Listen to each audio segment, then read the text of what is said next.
Autre chose, dans le traité de Lisbonne, il y a au niveau de la politique étrangère, il y a ce que fera l'Union européenne et ce que feront les États. Donc un État peut tout à fait avoir sa politique étrangère, du moment qu'elle ne soit pas en contradiction avec l'Union européenne, et l'Union européenne avoir la sienne.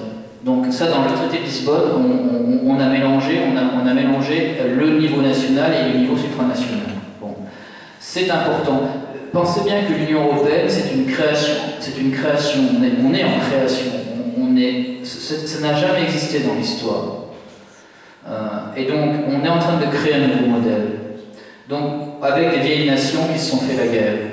Donc, c'est clair qu'on va devoir inventer un système.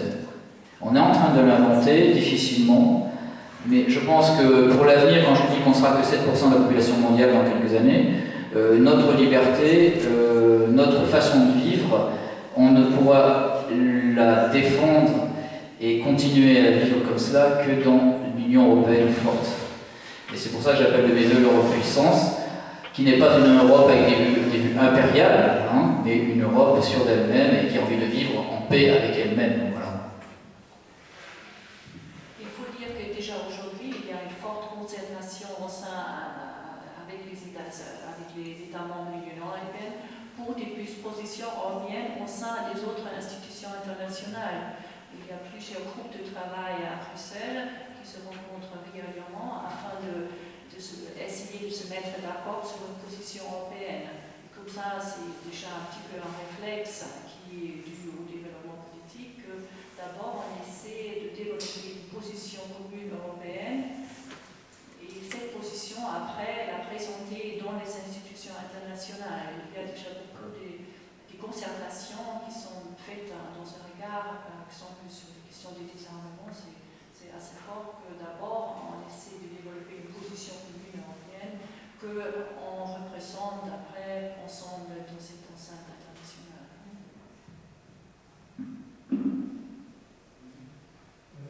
Vous parlez vous dites tout de suite que ce n'est pas une discussion d'une Europe impériale.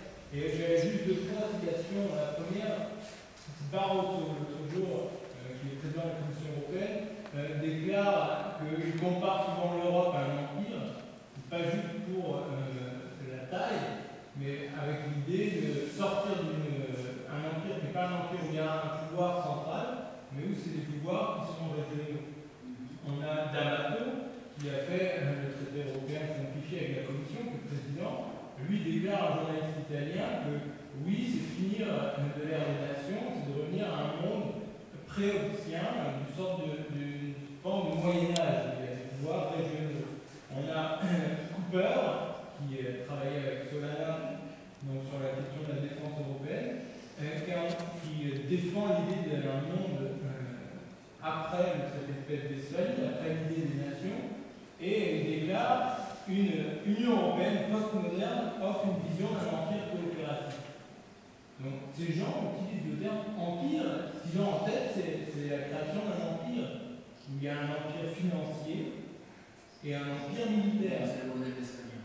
Et ça, si on regarde dernièrement l'Irak qui était mis sur la table tout à l'heure, ces gens ont même menti pour lancer la guerre en Irak. La question d'aller attaquer l'Irak à cause de l'uranium que devait avoir ce pays, c'était une fraude et un mensonge. Donc, qu'est-ce que vous pensez de ces citations-là qui sont un peu explicites quand même? On va essayer de remonter.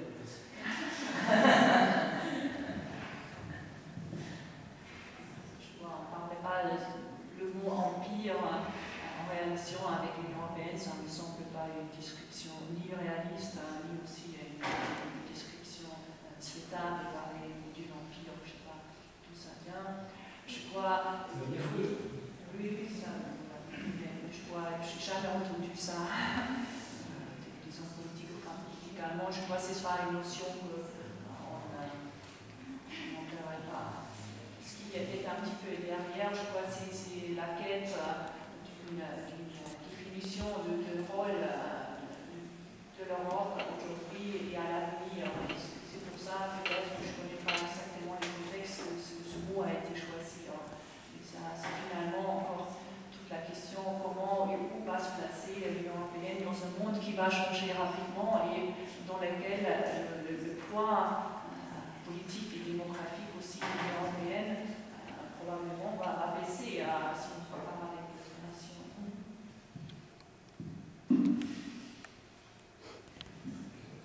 Oui, pour moi c'est un langage westphalien du traité de Westphalie, mais c'est une conception, je dirais, géopolitique du Saint-Empire romain germanique. C'est l'autre conception de l'État, enfin de la gouvernance. Je vous rappelle que l'Europe a été marquée par deux conceptions, la conception du Saint-Empire romain germanique et la conception française centralisatrice. J'emploie ces termes parce que pour comprendre l'Europe, il y a 2-3 dates à tenir, mais les deux plus modernes sont le combat entre Charles Quint et François Ier, entre deux modèles d'État, et l'autre date plus moderne est le traité de Vienne. Et dans le traité de Vienne, vous avez la naissance de l'Europe, notamment avec la guerre des nations qui suit la bataille des nations de Leipzig contre l'empereur Napoléon Ier, et le traité de Vienne est véritablement, avec la bataille des nations, l'acte fondateur d'une idée européenne moderne, qui, pour moi, dont les germes sont dans la bipolarité entre François Ier et Charles Quint. Donc, votre propos est, je dirais, est encore avant, et je pense qu'on n'est plus dans cette démarche-là. On ne fera pas l'économie des nations, on ne reviendra pas aux régions, parce que ça serait une erreur géopolitique majeure dans un monde où on représentera moins de 5% de la population. Donc on aura besoin d'une puissance politique, et je pense qu'une coordination entre les nations et une mise en commun de ces nations, et là on reprendra peut-être l'exemple de l'Empire austro-hongrois avec la mise en place d'un gouvernement s'occupant des affaires étrangères, de la défense et de l'économie. Nous avons déjà une amorce avec le traité de Lisbonne, ce sera la solution, non pas une Europe des régions.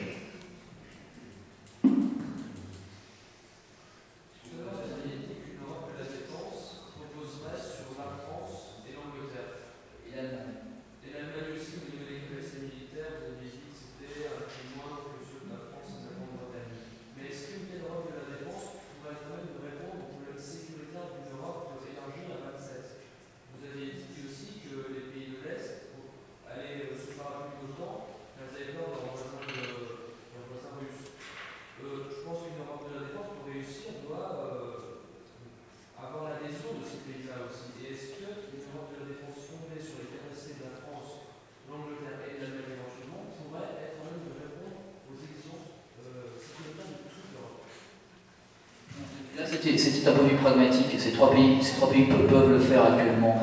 Je voudrais souligner que dans le battle group, où 6 États membres de l'Union mettent 10 000 hommes chacun, il y a la Pologne. Donc ça répond à votre question.